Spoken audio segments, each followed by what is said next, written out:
Hi, everybody. Welcome to part 4 of this second lesson on modern existentialism titled Discovering Who We Are. And this lesson, this video is so important, friends, because in this video, I'm going to provide several examples, real examples of people who struggled with existential and psychological problems, which maybe they're one and the same thing.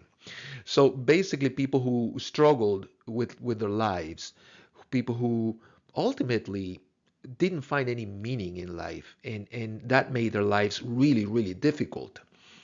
And you're going to see how this process of discovering ourselves, how this process looks in real life.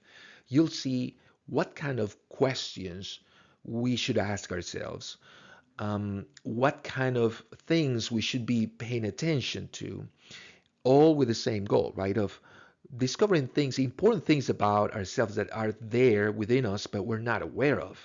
And because we're not, the quality of our life, it's tremendously affected in a negative way. So we're going to see instances of that. So in a way, this video is going to try to sort of connect theory with practice, let's say. We're going to see how the ideas that we learned in the previous 3 videos of this second lesson, how they apply, how they are instantiated in real cases, in real cases of people who have struggled or struggled with their lives. And to do that, I think it's very important to have a little recap on the main ideas that we have learned so far in this second lesson. We learned number one, we started with Kierkegaard and his observation, let's say that, or let's say exhortation, perhaps is a better word, that before trying to learn anything about the world, we should first learn about ourselves. We should know and understand who we are completely, because that way we will attain repose and meaning in life. And that's the goal. That's the goal here in of these lessons, that we have those two things, that we have repose, that we have like sustained peace, inner peace, and that we feel like our lives mean something, have a definite direction and purpose. And friends, that changes everything. That changes the quality of our lives tremendously, having those two things.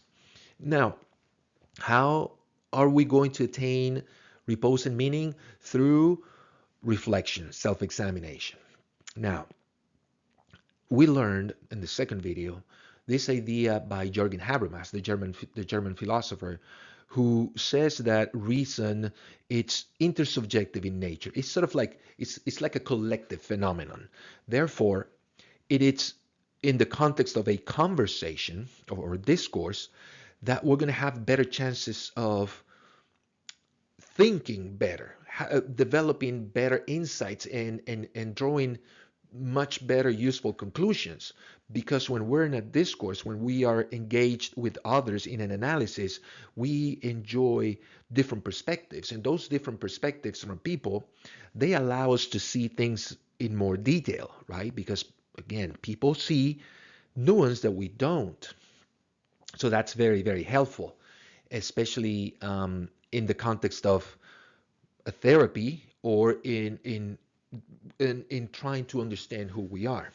So remember, that's another important thing we talked about in the second video, that there's two ways to examine ourselves, to know ourselves. One is through reflection. We think, we examine things about ourselves, we ask the why questions.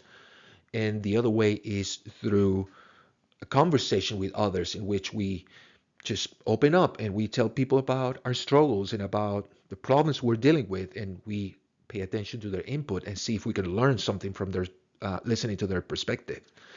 So then we learned in the third video, we talked about Carl Rogers and how Carl Rogers, following Kierkegaard's insight, he says that the thing that every single individual is looking for is to feel that they're living genuine lives, authentic lives, like feeling like they're being themselves. Okay, he says that's the goal pretty much of everybody, feeling like there's no disconnect between the person we feel we are and everything else we do.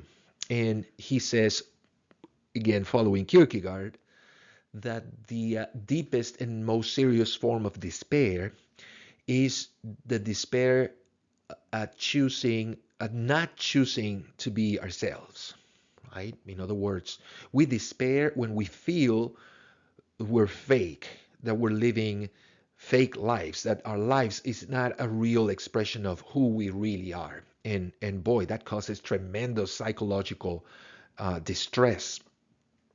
And then we learn from Carl Jung, how we have these two ways of learning, right?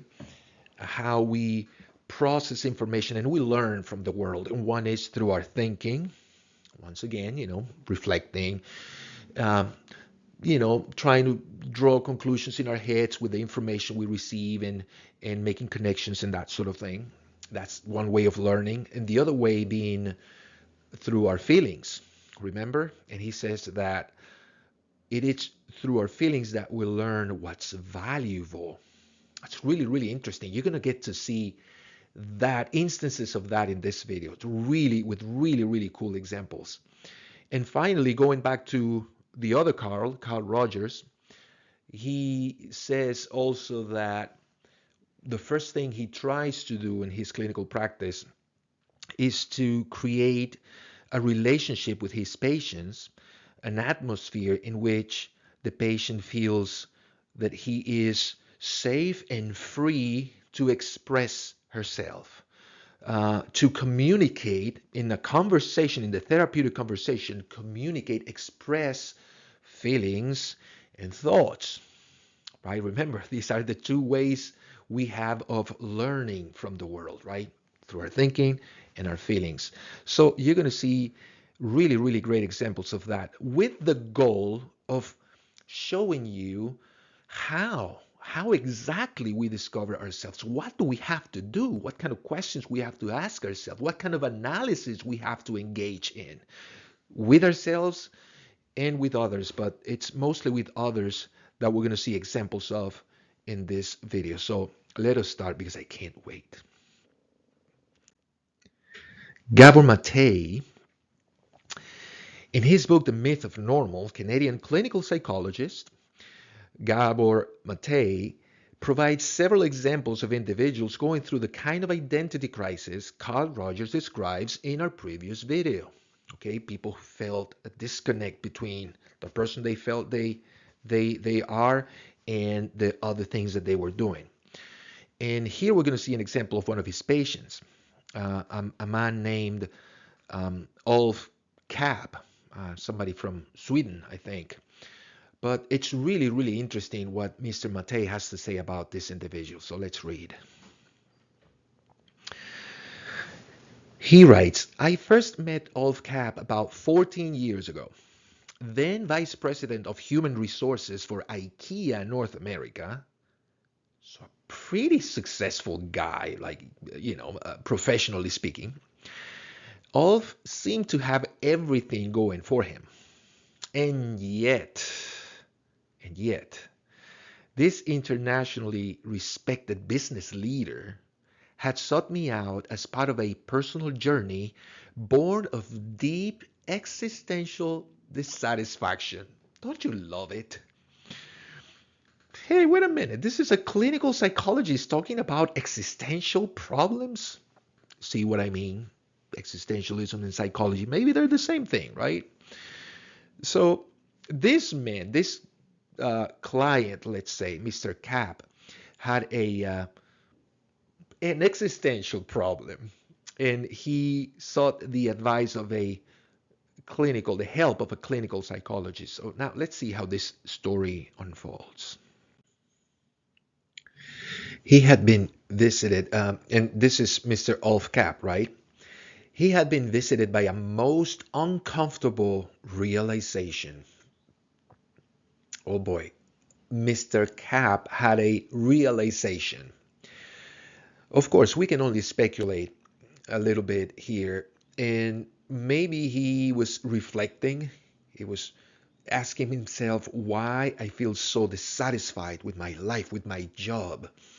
What's wrong? Why am I feeling this existential, right, dissatisfaction? And or maybe he was doing the same analysis with Dr. Matei here, right? And he had the realization. Now, what's the realization? He said he had been visited by a most uncomfortable realization. His well compensated life and the everyday way of being it demanded of him. This is a great expression. Because again, this is an existential expression. You can read the same line this way. His well compensated life, or despite his well compensated life, and the everyday way of existing this life demanded of him, amounted, as he recalled, I'm quoting, to a sham, an illusion, a fake. There was virtually none of me in it. This is why what Roger says following Kierkegaard, it's just so true. We have to feel we're living authentic lives. The deepest form of despair is despair at choosing not to be ourselves. And if we don't feel a meaningful connection between the person we think and feel we are with the thing we're doing, with everything else we're doing, our lifestyle, our job, if there's no meaningful connection, we are going to suffer, friends, psychologically. And this is what's happening to Mr. Cap. And he had to seek professional therapeutic help because he was not happy. But how come he was so successful? He was obviously making a lot of money, but he wasn't happy. And again, he was suffering. We need to feel like what we're doing, whatever that is, it's meaningful to us. In a way, it's an expression of who we are. And I had this conversation once with a family member, and she's very dear to me. And we were talking about the exact same thing, that how our jobs must be an expression of who we are, and she did not like that, to me, for obvious reasons. And the reasons are that her job and herself, her life, her person, they you know don't go together a whole lot. You know what I'm saying? Like there's like a disconnect again between her occupation, what she was doing for a living, and the person she is. So she didn't want to admit this, and actually she disagreed with the whole idea. And she said to me, and I remember her words clearly. She said, "Well, I am not my job, and I am not defined by my job," she said. And thinking about it, I realized that's not what I was trying to say, because I actually agree with those two things, that we are not our jobs, and our jobs should not define us. But I'm arguing for the opposite, that even though we are not our jobs must be us. We're not defined by our jobs, but we must define our jobs, our occupations and activities. We define them. Meaning what? Meaning we have to first understand what's valuable to us. And once we recognize those values, then we pursue something that aligns with those values. So in that sense, Mr. Cap here, he did the right thinking analysis, but not the right feeling analysis.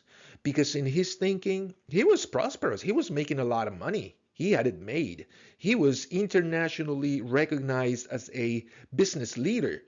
And I mean, once again, I mean, who can say that was not the wise thing to do, the wise career to pursue? So he did the right thinking analysis, but not the feeling analysis. He neglected his feelings because he was obviously not feeling great doing this job or living this kind of lifestyle. So there was a disconnect and he was suffering because of it. So that's what it means.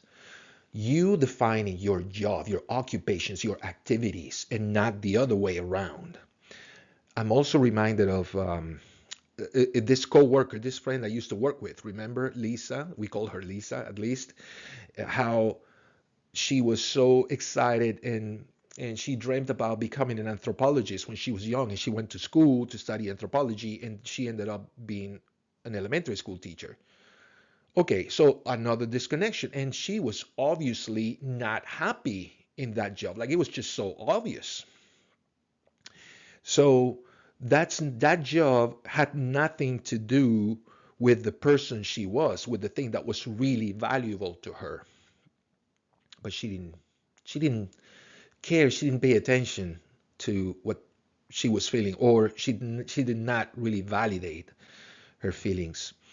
So okay, so we have another example, really interesting example from this book, from Dr. Bate. Another widely successful person by societal standards. So another person who did the right thinking analysis, who was successful, was making money. The writer actor Lena Dunham said something similar in our interview. In a rehab program for substance addiction, oh boy, this lady was dealing with some issues, right?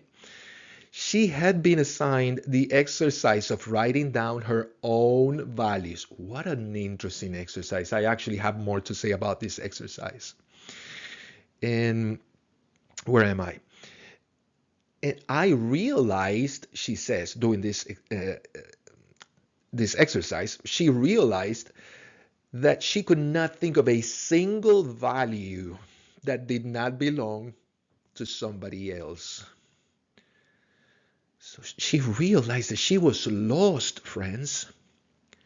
If you're not able to identify your own personal values, you don't know who you are. You don't know who you are. And once again, we find values with the feeling analysis, right? And this is when she had that realization. And how interesting, right? Again, in the context of in a conversation, a group activity. Now, people might think, or maybe some of you, that that's not true. There's no such thing as personal values, right? That, values are something that pretty much most people have the same set of values. If you think that, I'm sorry to say, you're wrong. You're wrong. That's not true. That is not true at all.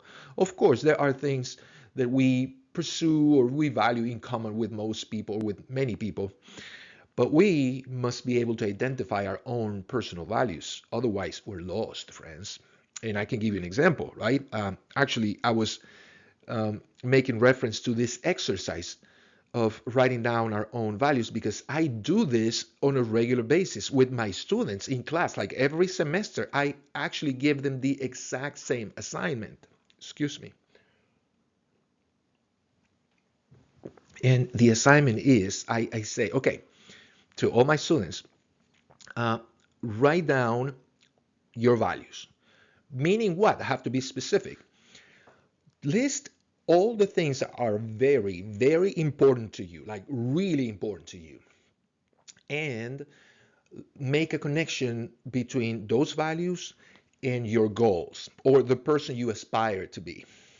Because there has to be a connection, right? Your goals must be informed by what you think it's important, your values, right? Otherwise, there's going to be a disconnect, right? And you're going to suffer.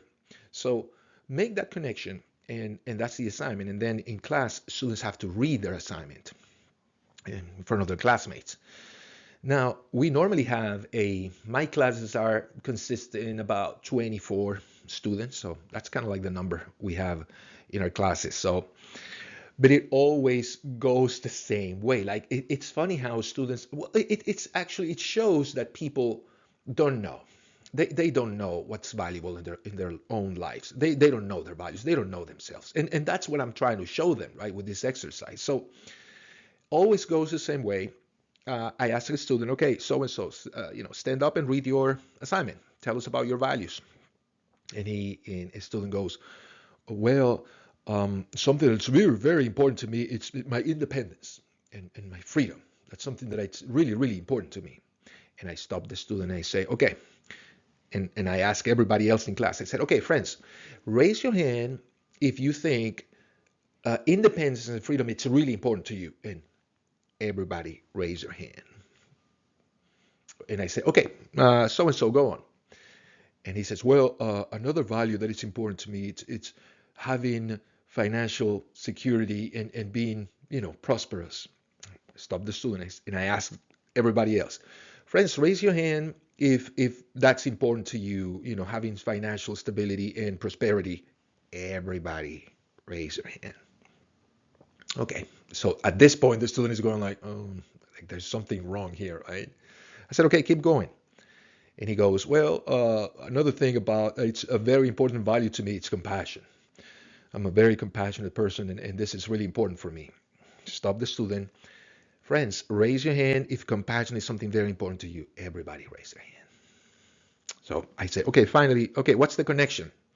And the student goes, well, um, I want to use these values to make a positive difference in the world. And I ask again, okay, friends, who would like to make a positive difference in the world? Everybody raise their hand. And then I say, okay, listen, everything you're telling me, all these values and all these aspirations, they're so generic. Everybody wants to do the exact same things. This is what Lena Dunham discovered, right? You're not telling me anything personal. When you list those values, I don't see an individual. I don't see you. And that's the goal. The goal is that when you spell out your values, people should be able to say, yes, that's true. That it's you. That's exactly who you are. But everything you're saying, everybody else agree with. So you haven't put really your finger on what's really valuable to you. Now, and here's where I use my own example, just to illustrate what is the right, let's say, the right analysis. So I tell my students, okay, let me give you my own example. I'll tell you what's valuable to me. Education, informing, giving people, empowering people with knowledge. That's super, super important to me and has been for many, many years, which is why I'm an educator, which is why I'm making these videos for you guys. I mean, it makes sense, right? This is valuable to me. This aligns with my values, with who I am. So I say, okay, education is super important to me, which is why I'm an educator. And then I ask my students, raise your hand. How many of you want to be an educator? Now we have only one or two students raise their hand. Again, in a group of about 24. Okay, that's not most people. And then I said, okay, well, another thing that is very, very important to me is my background, being Hispanic, speaking Spanish. My language is very important to me. In fact, it's the official language at the Molina household, right? My wife and I, we speak Spanish. And this is something really important to me. It's part of who I am. So, and I say now, how many of you are Hispanics or value Spanish culture and the Spanish language and want to be an educator? Raise your hand. How many of you have those two things? Nobody raise their hand. And I say, okay, well, you see, when it comes to these two values together, right, being an educator and being Hispanic, I'm the only person who fit that description in the room. Now, if I keep adding more values, more of my personal values, the clearer it's going to be the picture of myself. And I'll be able to, for example, to show this list of values to people I know, and they will read it and they will say, well, that's you. That's who you are. And that's what we need to accomplish, friends, when we do this analysis of value, understanding who we are. And here's the connection with our goals, right? And our and the activities, the pursuits that we find meaningful. One day, years ago, I was looking for a summer job, right? You know, we teachers, we rest in the summer, and sometimes we want to do that, right? We want to have an extra income. So I was looking for a summer job, and I found this opportunity to teach ESL to adults, adult ESL. For those of you who don't know, ESL is basically English. You teach English to immigrants. You teach them how to speak English. You teach them English grammar, vocabulary, and that sort of thing. And, you know, the opportunity came up like quite randomly. And I said, okay, I applied. They gave me the position, the job. So I was teaching ESL for a summer, actually to go more than a summer because, okay, this is not what I wanted. I never contemplated or thought about seriously about becoming an English teacher, like teaching English to immigrants. I never thought that about that possibility as something appealing. But when I started teaching ESL, boy, the very first day, I was like, man, this is like really, really great. And I didn't know why at the beginning, why I felt so connected with this job. And then, right, I realized, okay, there are those two things. There's education involved, right? I'm teaching and I'm helping people with information. And number two, I'm helping students who are mostly Spanish speaking people who are struggling in America trying to learn the language, right? Learn how to communicate in English. And I went through this exact same struggle, right? I came to this country when I was 21. So I understand the struggles, and it's people, it's my people, right? So there were those two things together in this job, teaching ESL. Who would have thought? And friends, I remember telling my family members, you know what? My dream, this was many years ago. I told them my dream has always been being a philosopher. But if I had to do this for the rest of my life, I'd be immensely happy. I'll be happy. Like I don't want to quit this job. And I actually started doing it regularly. And I still do to this day. Okay, I'm a full-time philosophy instructor at Central Piedmont Community College, but I always work extra. They give me extra classes teaching ESL, teaching English to immigrant students, because it's so rewarding.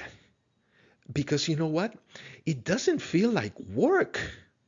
So I enjoy what I do so much, and it's incredible. So this is what we should all do. This is what you should do. Gosh, you got to be able to identify what's valuable to you, and then um, you're going to see more clearly, okay, what sort of activities and pursuits are meaningful to you. Okay, so that is why it's so important to being able to identify our values. And again, we have to do the both, right? The thinking analysis and the feeling analysis. So now I have more to say. Uh, there's more great stuff from this book, The Myth of Normal.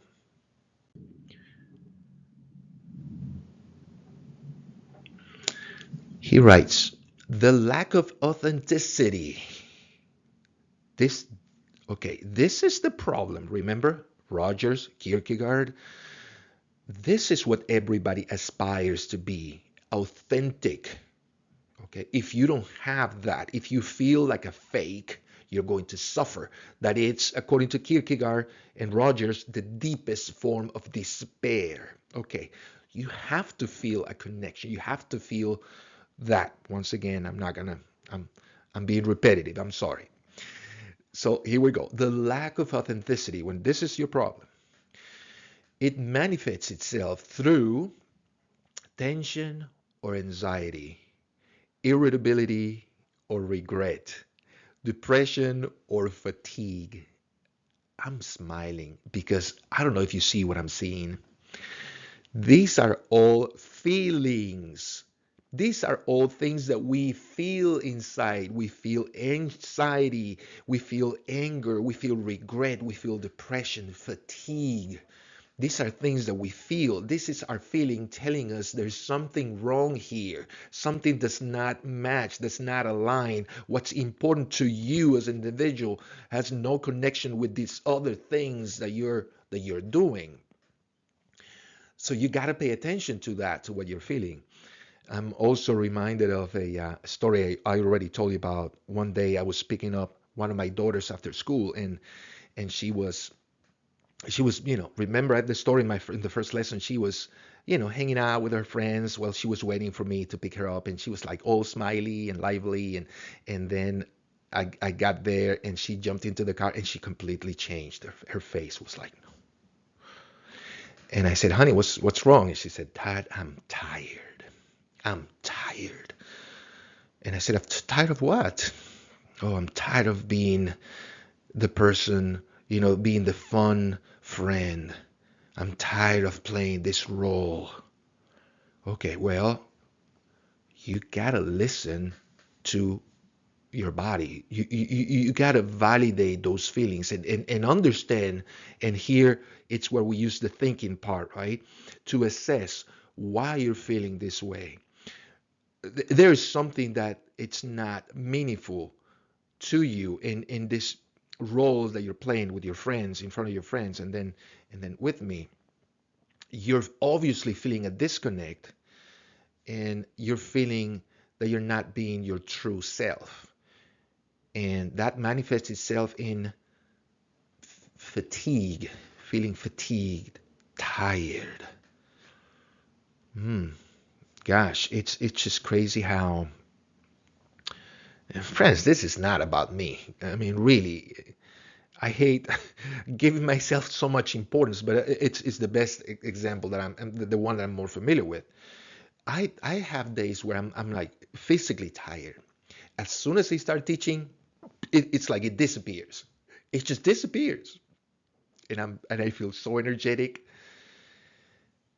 because when you feel that connection, boy, it's just you don't have that. Your body sends the right signals. Your body tells you, yes, this is it. This is where you should be. This is who you are.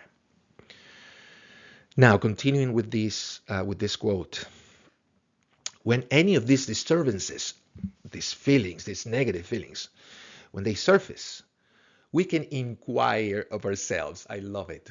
We can ask ourselves, we can examine ourselves this way. Is there an inner guidance I am defying, resisting, ignoring, or avoiding? In other words, is there something that you're feeling that you're not paying attention to, that you're pushing away, you're repressing? There's something you're feeling. Your body's telling you something you don't want to acknowledge. These are important questions for you to ask yourself, friends, wherever you are, in the context of your job, relationship, occupation, the career you're studying. This is the analysis. This is how you connect with your feelings and try to make sense of, okay, why am I feeling this way? Look at the other questions.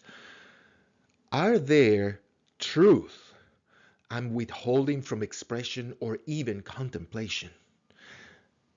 Out of fear of losing security or belonging?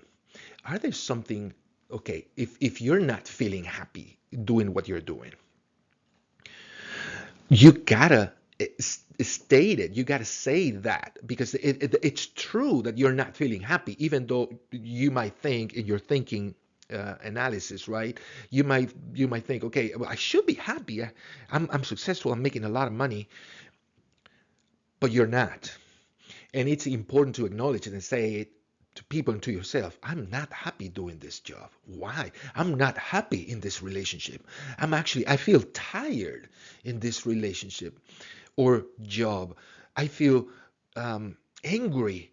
I feel stressed. And ask why, right?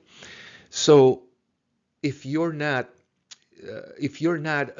acknowledging this truth, that the signals your feelings, your body is sending you, why are you doing it? Out of fear of losing security or belonging?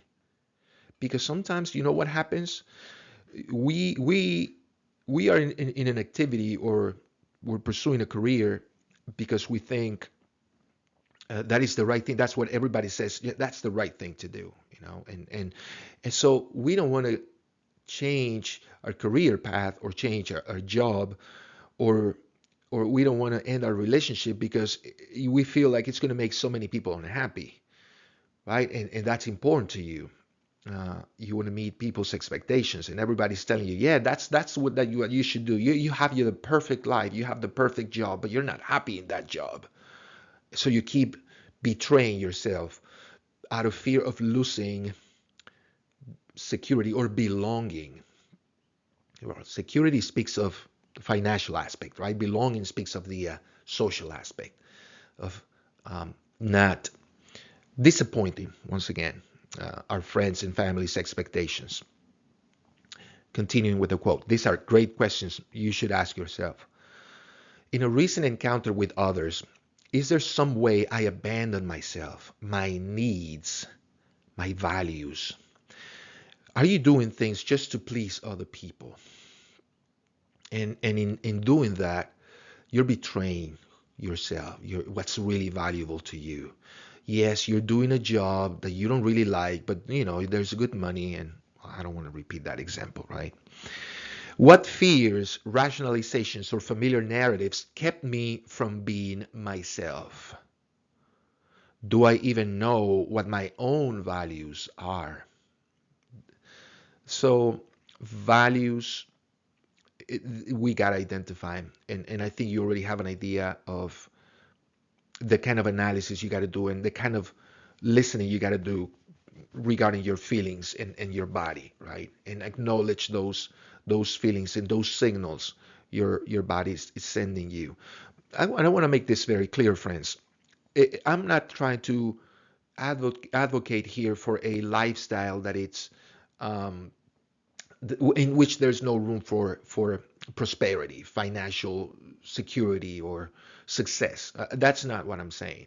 That it's not a problem. Like seeking financial stability and seeking wealth and prosperity, right? It's not wrong in itself. But what I'm trying to say is that it's far more important that there is a meaningful connection between who you are and what you do in your job. Again, you don't want to feel like you're betraying your values. You're not being authentic, genuine. You don't want to live that kind of life because you're going to suffer. The growing capacity to admit to oneself, and this is the growing capacity to know ourselves, to examine ourselves, and therefore to live authentic lives. This capacity to admit oneself, ask questions like this: ouch, that hurts. Oh, you're doing something that you thought it was right, but then it feels painful. You gotta you gotta acknowledge that. Okay, I'm not feeling great in this situation. I'm feeling the opposite of great. Or, I didn't really mean what I just said. You think you said the right thing, you gave the right advice, but deep inside of you, you feel like that you were not being genuine. That was not the best advice to give or the best thing to say. Admit it. Admit it that you didn't really mean that. That was not really that was not something that came from what's really valuable to you, what's really important. Or I'm really scared to be myself in this situation. Well, that's a great one. In which situations are you afraid of being yourself? Thinking my daughter again. Why why did she have to feel afraid of being herself in front of her school friends? If she was tired, if she was not in the mood for being fun, what's wrong with that? That it's the way she was feeling. And if she's not in the mood for always being happy and lively, okay, then people have to accept that, right? So why are we scared sometimes of being who we are, especially in the presence of other people? All asking these questions is the impulse towards authenticity becoming stronger. This is how you're beginning, you're really starting to discovering who you are. when you do this analysis. After enough noticing, okay, after enough reflection, and after you begin to discover new things inside of you, actual opportunities for choice begin to appear before we betray our true wants and needs. So I really hope that all these examples are making all these ideas very clear, very evident, the value of the ideas that I've been sharing with you in this second lesson. But there's more. What should I do with my life? Oh boy. Okay, this is quite the book, friends. I I mentioned in the previous video that there was a book that I wanted to recommend to you. I want to recommend to you. And I think it's so unfair. I actually hate recommending books because there's just so many great books that I have read. I have read so much, friends, and so giving a list of one or two or 10 great books to read, it's just, to me, it's just so unfair because there's just so much wisdom in probably most books. They have something really, really great to offer. There's a really great, interesting insight, piece of information, wisdom, whatever you want to call it. So it's really difficult and unfair to me to recommend a book. But this one, this is an exception to the rule. And I am so grateful for this book, and especially it was so crazy the way this book came to my life because it was quite accidental. I was just in a thrift store and I was just browsing, all the used stuff on sale, and I was walking by the book section, and I just looked at this book in passing, and it just obviously grasped my attention. The title of the book, What Should I Do with My Life? And I grabbed it and I started reading it, and boy, what a beautiful book. This is a beautiful book, friends, and it's so useful.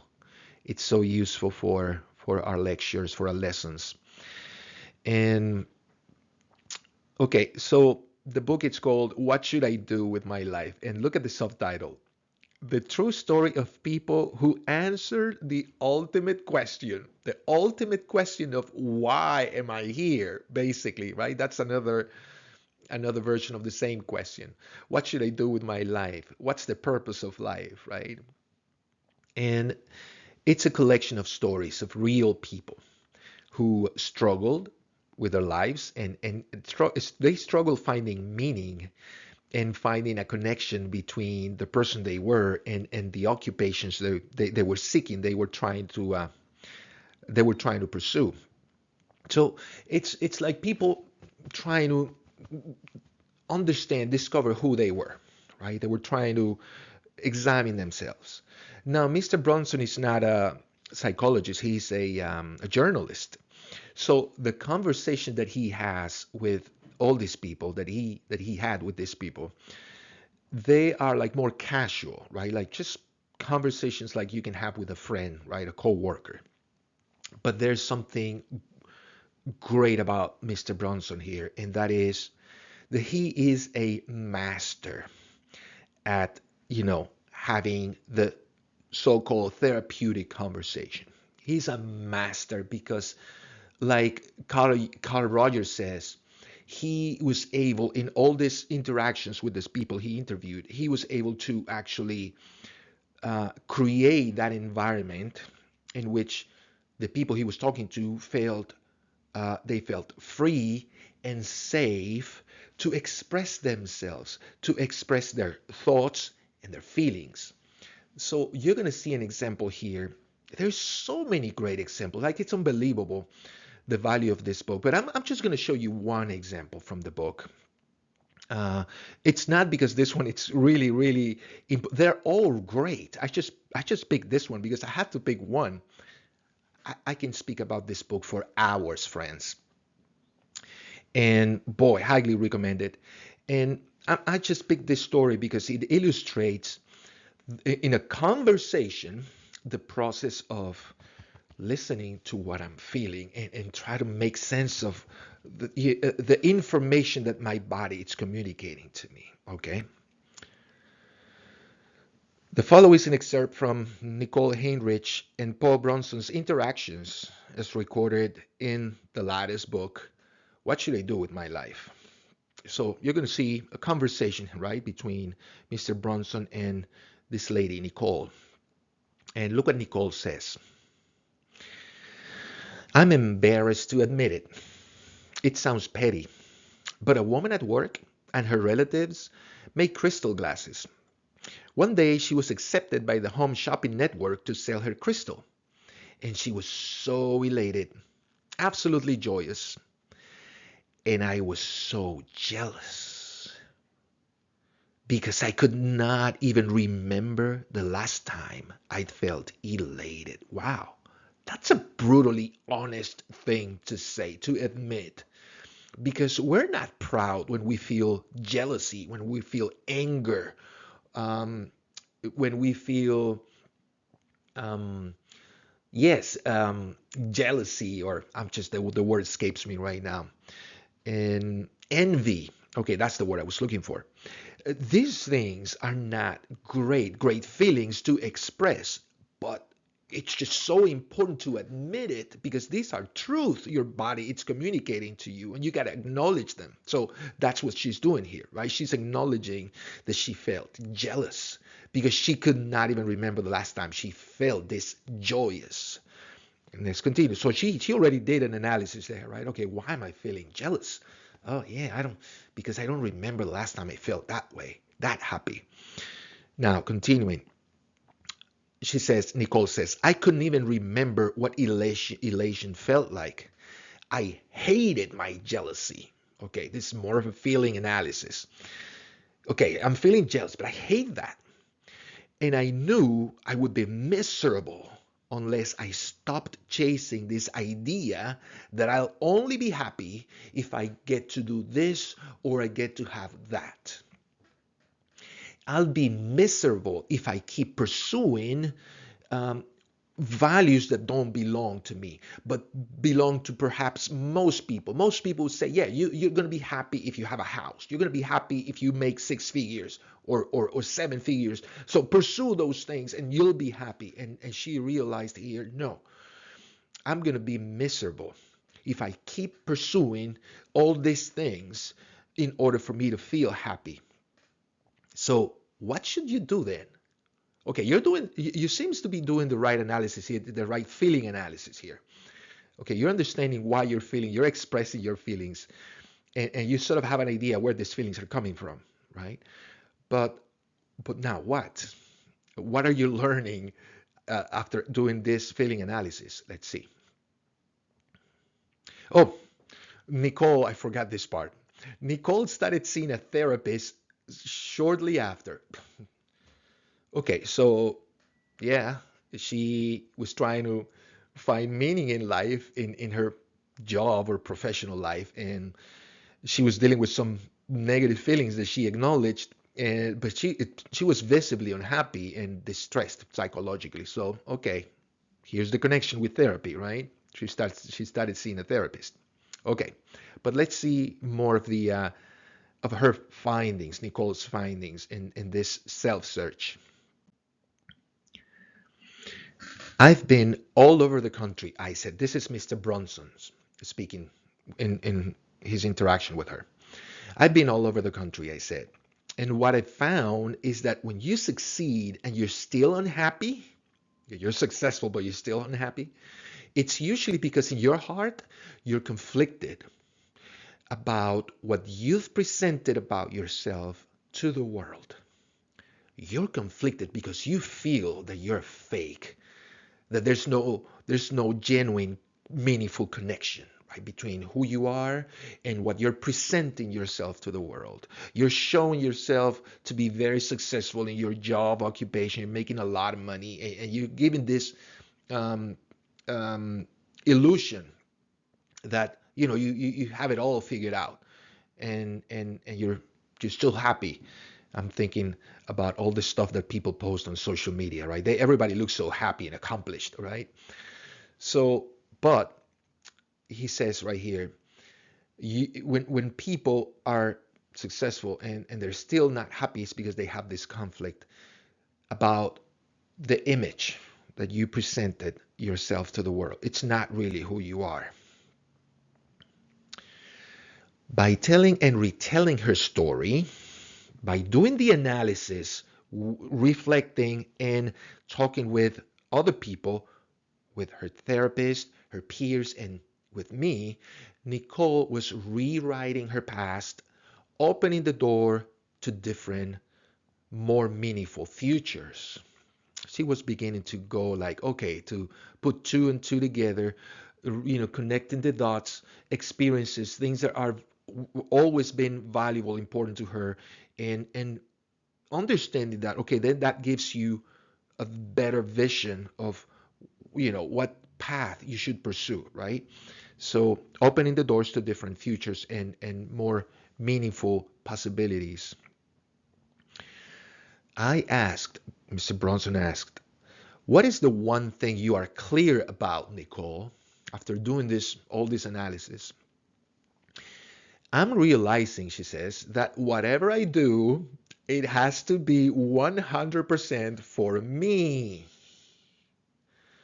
Okay, this is not about being selfish or self-centered.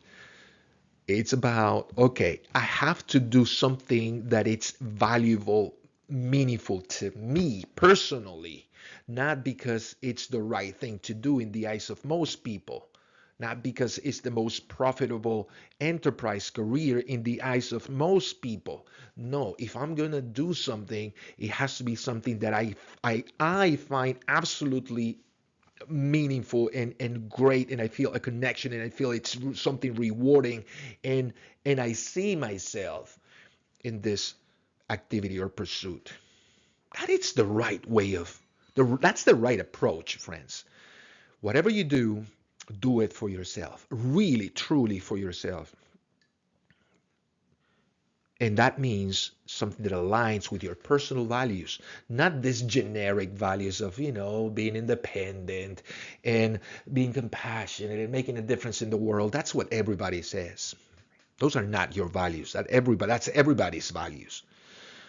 So whatever you do, whatever you seek, whatever commitment you make it for yourself. Make sure it aligns with what's really important to you. Continuing with the conversation.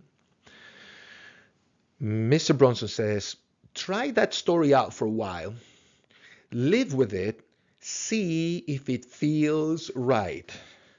Okay, if it feels right, because if it feels right, that's valuable. That's where the value is, right? In feelings. See if it feels right. Try this idea of doing everything 100% for yourself. And Nicole asks, but what's right feels like? Am I supposed to be happy, content? These are great questions to ask. What am I supposed to feel? What am I looking for? And Mr. Bronson replies, I can tell you what people describe. The people he has interviewed, many people. It is like you're living your own genuine life, not somebody else's. You have to feel that you're living an authentic life, that your job, um, that you are, no, your job, it's you. It's summer. I'm sorry, I get confused. You are not your job, but your job is you. Your job is not defining you. You are defining your job. You are defining your pursuits. You are defining your career, your relationships. Yeah, why not? Even though relationships are different because they're reciprocal. But you has to see yourself in the relationship, right? Something that is valuable to you in the relationship. And you know that based on what you feel, right? I mean, this is not crazy, right? How do you feel in a relationship? If you're in a relationship and you feel a little conflicted, okay, that's something very, very important to consider. Why are you feeling conflicted? What are you feeling exactly when you are with this person? Are you feeling stressed? You're feeling dissatisfied? You're feeling angry? You're feeling sad? What are you feeling? And why are you feeling those things. Why are you having these feelings? So you want to be genuine. Once again, the deepest, most serious form of despair is despair at not choosing to be yourself. So you must live genuine lives. Now, I want to finish this video with an important message. Let's say an example, especially to my younger viewers. And it's from Kierkegaard, of course. Well, the following excerpt is from Kierkegaard's papers and journals, from actually the book that you see on the screen. And Kierkegaard, I said this is important for young viewers because Kierkegaard wrote this when he was really young. He was like 21. But he was already intent on finding himself and knowing himself and finding the right path, let's say, the right calling. And I want you to pay attention to his analysis of value and feelings. It's just really, really cool. Vainly, I have sought my destiny, not just in the depth of knowledge, but in the bottomless sea of pleasure. And this is quite typical and normal. And it's even appropriate, okay?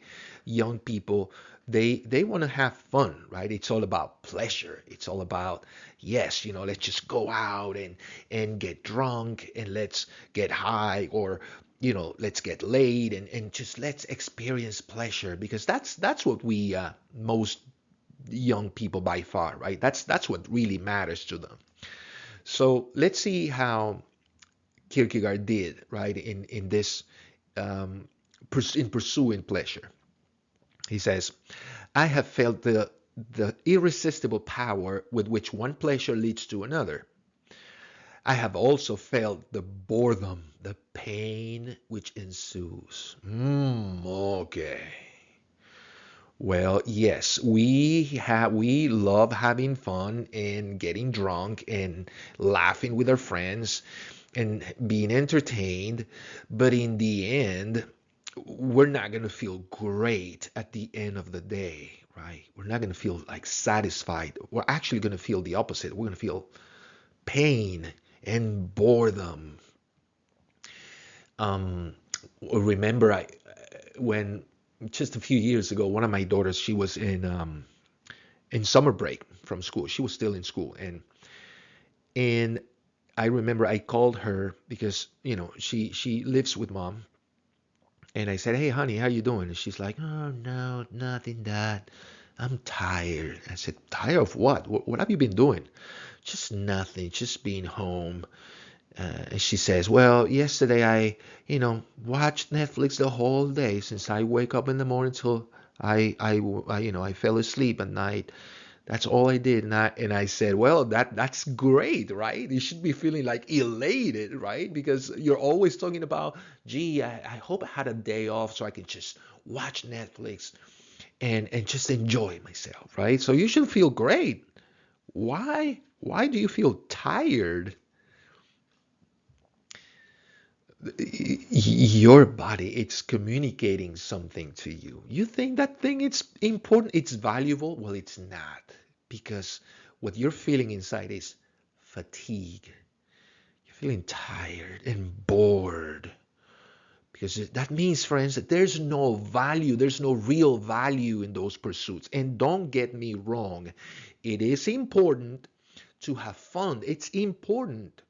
Okay, it's not always like you have to be productive and you have to you always engage in something meaningful. No, I mean, sometimes I just enjoy having a glass or two glasses of wine. I really do, and watching soccer. Like I'm a sucker for soccer, so I really enjoy a good soccer game. And there's nothing really productive about it, but I just it's my way of disconnecting and relaxing. So that's necessary. Going out with friends, hanging out, going to the beach, barbecue. I mean, those are great things. We need to rest and relax and disconnect with everything else we do, right? That's necessary. But that it's not deeply, really meaningful. That's not something that it's has ultimate value to you as an individual. So in your list of values of what's really, really important to you, I mean, having fun, like really, okay, that's important, but that should not be a value in itself, because again, this is something that everybody enjoys, right? But in the final analysis, you're gonna feel like Kierkegaard here, and like my daughter, right? Okay, yeah, well, watch Netflix all day, get drunk, and have fun. At the end of the day, you're gonna feel bored and tired because there's no real meaning in those activities. So, continuing with the quote, I have tasted the fruits of the tree of knowledge, and I have relished them time and again, but this joy was only momentary and left no deeper mark upon me. Wow. What a way to put it. The thing that it's really valuable to you, it has to leave a deep mark within you. Something that you're just changed. You're just transformed by that activity. There's something so important, great about that activity that you're just a different person. And okay, that is value, friends. That is value. And you see, it's you do that analysis considering your feelings, fatigue, what's the other word he used? Pain, boredom, and well, in some cases can be um, anger, right, or anxiety. So these things are important. It's important information our body is communicating to us. But when you are in an activity that it's just leave, you feel like it has left a deep mark inside of you, like a deep great, like it is something that's just so great that you cannot even articulate. Okay, that's it. That it's important. That it's something that it's valuable to you. And you see, we don't feel the same value towards the same things. We don't feel the same feelings, right? Because, for example, for I've seen so many other ESL instructors, Hispanic and all, who they don't really enjoy teaching ESL. They don't. For them, it's just a job. So, but for me, it's not just a job. There's something really meaningful there and really, really rewarding because it's something that it aligns with my values. But and not everybody have the same values, and that's the point I'm trying to make here. So, my advice and encouragement for young people is this: go out, try different things, engage in different activities. You're not happy if you're working, you have a job, and even if you don't have a job and you're looking for one, look for one that you think it's interesting. There's something about that job, whatever job it is, that is just meaningful. I mean, if you're putting uh, parts together in a factory, okay, there's not a whole lot of meaning there, right? Um, so who wants to do that? People do that because they have to pay bills. But if you have the opportunity to choose, right? Because sometimes we don't have that choice. We gotta take whatever they give us because we have to survive, right? But if you have the choice of choosing what career or what job you want, okay, look for something that it appeals to you. Once again, it doesn't have to be the best paying job and the best schedule. No, no, no, don't look for those things. Look for a connection. And and and if you, let's say, another way of experiencing and knowing yourself and finding value, just try volunteering. I mean, there's so many great organizations out there providing help to people in different capacities. You volunteer your time 1 day a week or 2 days a week, or learn something that you think it's interesting, something you've never done. Learn to play the piano, or learn, sign up for some cooking class or dancing class. Just experience, try different things. Because you're in a search. You're looking for something that leaves a deep mark within you. That's what you're looking for. You're looking for something that when you're engaged in this activity, you're like, whoa, this is really cool. I don't know what it is, but I love this. Oh, friends, if you find that, you have found gold. You have found a treasure. So with that mindset, I mean, do it intentionally. Go out and tell yourself, I need to find something that leaves a deep mark inside of me. I need to find something that feels meaningful, and I can recognize the value, and it's valuable to me. Try different things, meet different people, travel. I mean, traveling, it's amazing. It's an amazing way of discovering who we are. But don't be confused here, because many people are confuse the value of traveling, and especially going to other countries. And the confusion is, people see traveling as valuable in itself, like, oh, because they travel and they see different culture, different people, and they're amazed, and it's a great thing, right? It's a great experience traveling. But the confusion is, people say, well, traveling in itself is just great. But I disagree. I disagree. I think that what makes traveling great is discovering things, looking at things that you never considered before, and that spoke to you, that probably left a mark within you. Some tradition that you learn about, some custom, a place, an activity, a way of being that it struck you.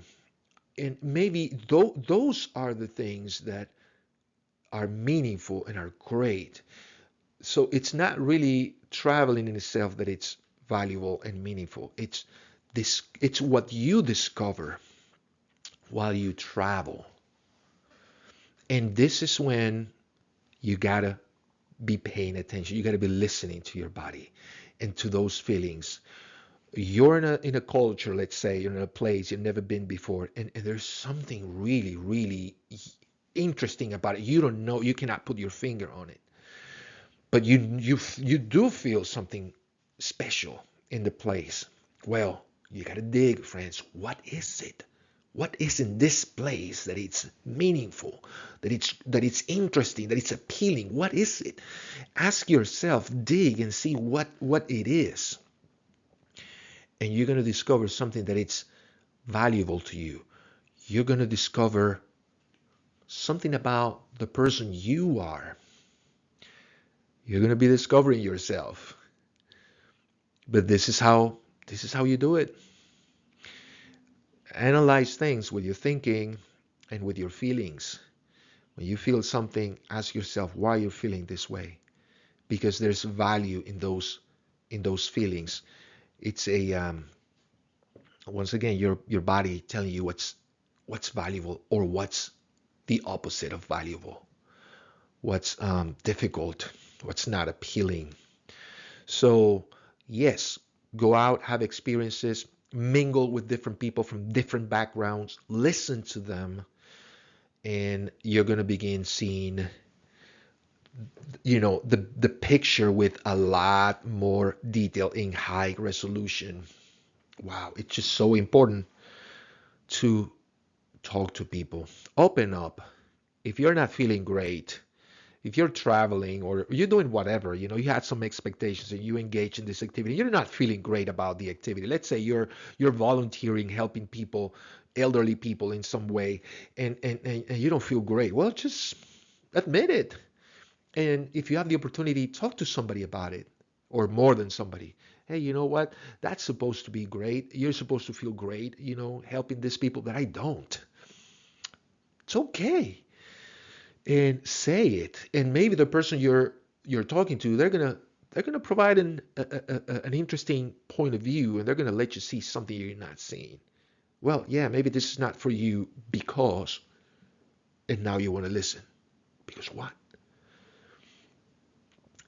For some things, for some people are quite obvious, but not to ourselves, which is very strange. Well, it's not really, considering reason is intersubjective, it's collective, right? So, yes, talk to people. Don't be afraid. Don't be afraid. Um, Carl Rogers says, right, that he tries to establish this environment of trust and security so people can express themselves and express their feelings and thoughts. Honestly, friend, I'm not bragging about, but I don't need that. I really don't need that, just because I've been applying myself this, using these ideas and principles for years, and I've got to a place where I can just uh, communicate with anybody about anything, any personal thing. I don't care. I've developed the courage to open up and talk about my issues and even my insecurities. And boy, I've learned so much from what I hear people telling me. But I get it. Maybe that's not you. You need a bit more courage, and uh, you need to feel like you're in an environment of safety and freedom. But if that environment is not given to you, then seek that environment. Try to create that environment for yourself. Push yourself. You have to push yourself and have a relationship with someone, or start with people that you really trust. There must be at least one person you really trust and you can open up, or somebody that is close to that idea. Somebody you don't fully trust, but you trust a lot, but not completely. Okay, well, start with that person and start opening up and telling this person about your insecurities, your plans, everything, everything, and listen to what they say. Okay, I have one more video before we conclude the second lesson. So please join me in the last video. We're gonna offer a little summary, and there's one more thing. But gosh, this is an important pillar, let's say, of what modern existentialism is. Let's say there's two more very important pillars, um, but this is one of them. So the information here is just so important. If you have any questions, please post a question or comment. I'll be more than happy to read them and reply. And once again, if you like these videos, please don't forget to like and subscribe. And I hope to see you in our next and final video of the second lesson on modern existentialism, discovering who we are. So I'm going to say bye for now.